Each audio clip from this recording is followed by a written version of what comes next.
Sahabat Fresh Juice, sesaat lagi kita akan mendengarkan Fresh Juice Jumat 12 Mei 2023 bersama Pastor Revi Tanot dari Manado. Kami juga ingin menginformasikan Fresh Juice akan mengadakan ziarah bersama ke Holy Land di bulan Desember 2023.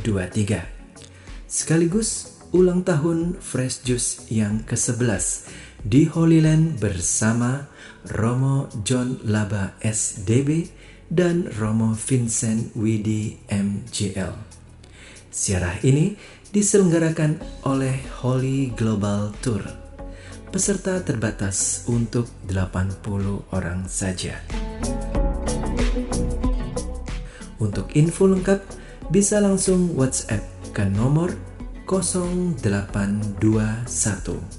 1212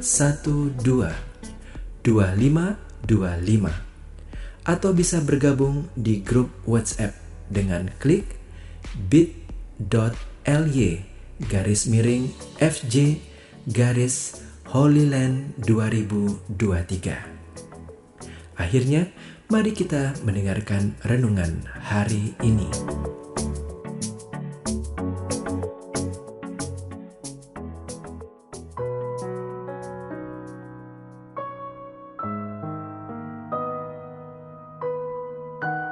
Selamat berjumpa lagi sahabat Fresh Juice yang terkasih. Mari kita mohon berkat Tuhan untuk hidup dan karya kita hari ini dengan mendengarkan dan merenungkan Injil Tuhan yang diambil dari Injil Yohanes pasal 15 ayat 12 sampai 17. Dalam amanat perpisahannya, Yesus berkata kepada murid-muridnya, "Inilah perintahku, yaitu supaya kamu saling mengasihi seperti aku telah mengasihi kamu. Tidak ada kasih yang lebih besar daripada kasih seorang yang memberikan nyawanya untuk sahabat-sahabatnya. Kamu adalah sahabatku, jikalau kamu berbuat apa yang kuperintahkan kepadamu. Aku tidak lagi menyebut kamu hamba, sebab hamba tidak tahu apa yang diperbuat oleh tuannya. Tetapi aku menyebut kamu sahabat, karena aku telah memberitahukan kepada kamu segala sesuatu yang telah kudengar dari Bapa-Ku. Bukan kamu yang memilih aku, tetapi akulah yang memilih kamu. Dan aku telah menetapkan kamu supaya kamu pergi dan menghasilkan buah, dan buahmu itu tetap, supaya apa yang kamu minta kepada Bapa dalam namaku diberikannya kepadamu. Inilah perintahku kepadamu, kasihilah seorang akan yang lain." Demikianlah sabda Tuhan. Terpujilah Kristus.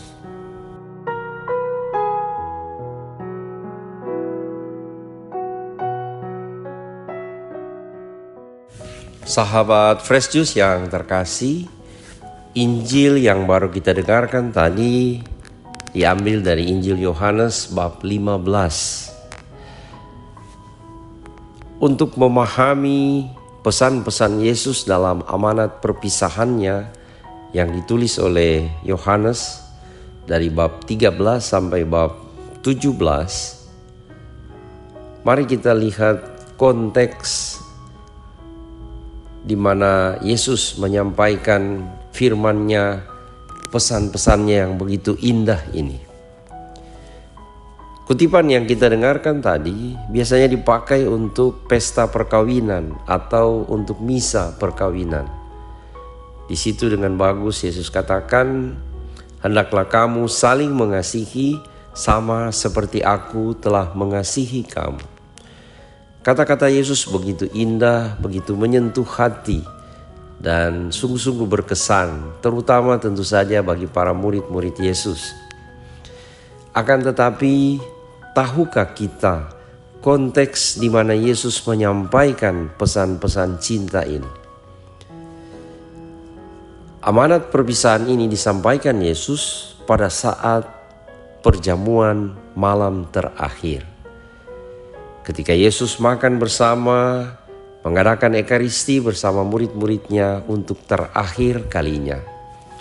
Dan kita tahu bersama sebenarnya suasana pada waktu itu sangat-sangat mencekam.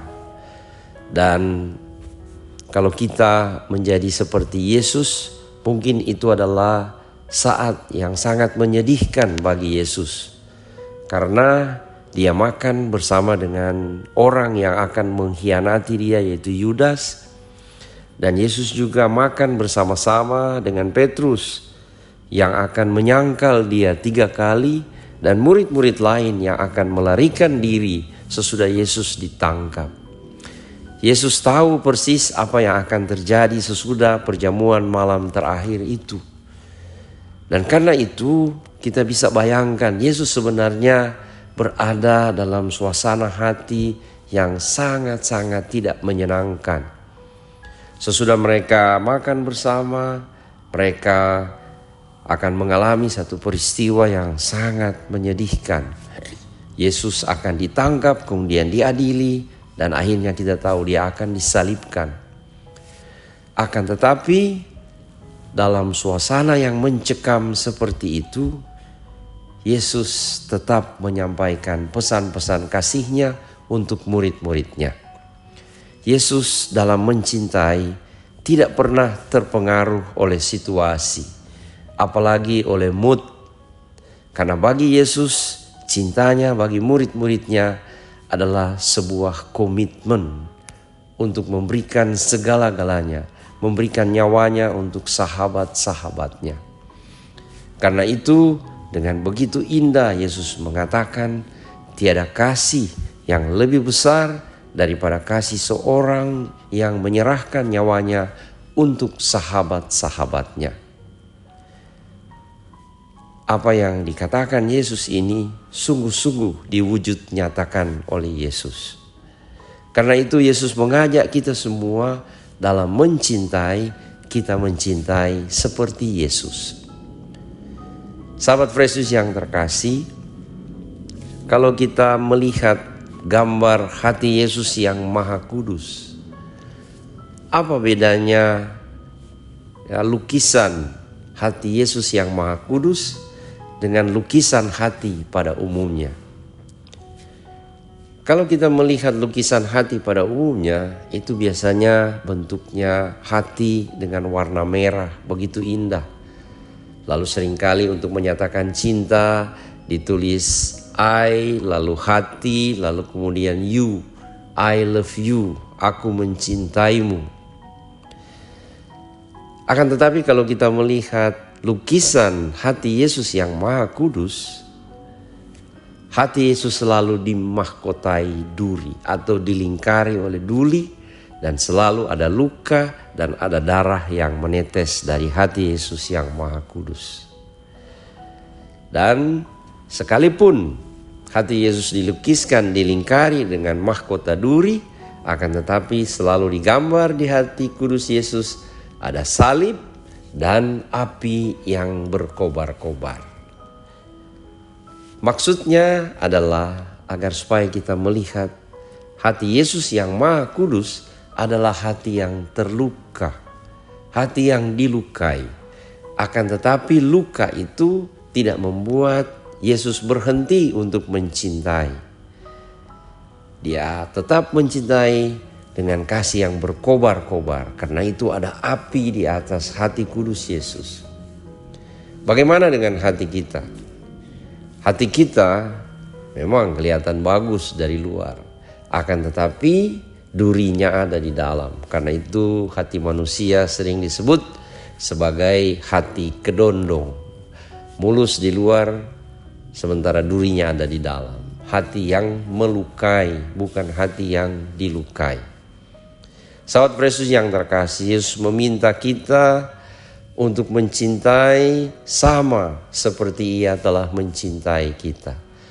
Sekalipun dia melihat Yudas ada bersama-sama dengan dia di meja perjamuan, dia juga melihat Petrus sahabat dekatnya yang telah ia berikan kepercayaan yang luar biasa besar, tapi toh akhirnya akan menyangkal dia. Yesus tidak melihat semua kelemahan, kekurangan, dan dosa-dosa mereka, akan tetapi ia menanggalkan jubahnya, lalu kemudian membasuh kaki mereka. Karena itulah pengalaman cinta Yesus yang sehabis-habisnya ini tidak pernah akan dilupakan oleh murid-muridnya ketika mereka menyadari bahwa Yesus hidup tinggal bersama-sama mereka adalah Yesus yang telah menunjukkan kasih-Nya di saat yang begitu mencekam, di mana Yesus seharusnya memperingatkan mereka, bahkan memarahi mereka akan apa yang akan mereka lakukan. Tetapi Yesus justru tetap mencintai mereka. Karena itulah sesudah Paskah, murid-murid mengenang kembali saat perjamuan malam terakhir itu, dan betapa mereka bersyukur, bersuka cita karena Yesus tidak terpengaruh oleh situasi yang mencekam itu. Dia tetap mencintai mereka sampai semua misinya selesai. Ia mati di atas kayu salib. Inilah yang membuat Yohanes harus menulis lagi Injilnya untuk mengingatkan kita bahwa cinta Yesus tidak pernah berubah. Entah dalam situasi pasang atau surut, Yesus tetap mencintai kita dan ia tetap menyebut kita sebagai sahabat-sahabatnya. Kita tahu Yesus adalah Tuhan, Yesus adalah Allah yang maha tinggi, yang harus kita sembah. Maka sangat pantas ketika kita disebut sebagai hamba-hamba Yesus, hamba-hamba si Tuhan. Tetapi Yesus tidak menyebut kita hamba, melainkan sahabat. Dan ini satu penghargaan yang luar biasa. Sebagai Tuhan, sebagai Allah, ia tetap memandang kita dengan segala kelemahan dan keterbatasan kita sebagai sahabat-sahabat yang ia cintai. Saya ingat satu kisah tentang Leo Tolstoy. Dia seorang sastrawan Rusia yang sangat terkenal, penulis yang sangat terkenal. Satu ketika dia berjumpa dengan seorang pengemis yang memintanya untuk memberinya uang seberapa saja. Leo Tolstoy kemudian mencoba untuk mencari uang di sakunya, akan tetapi dia tidak menemukan uang. Karena itu dia berkata kepada si pengemis, "Saudaraku, mohon maaf, saya tidak mempunyai uang untuk diberikan kepadamu." Apa jawab si pengemis itu? Dia katakan, "Terima kasih banyak.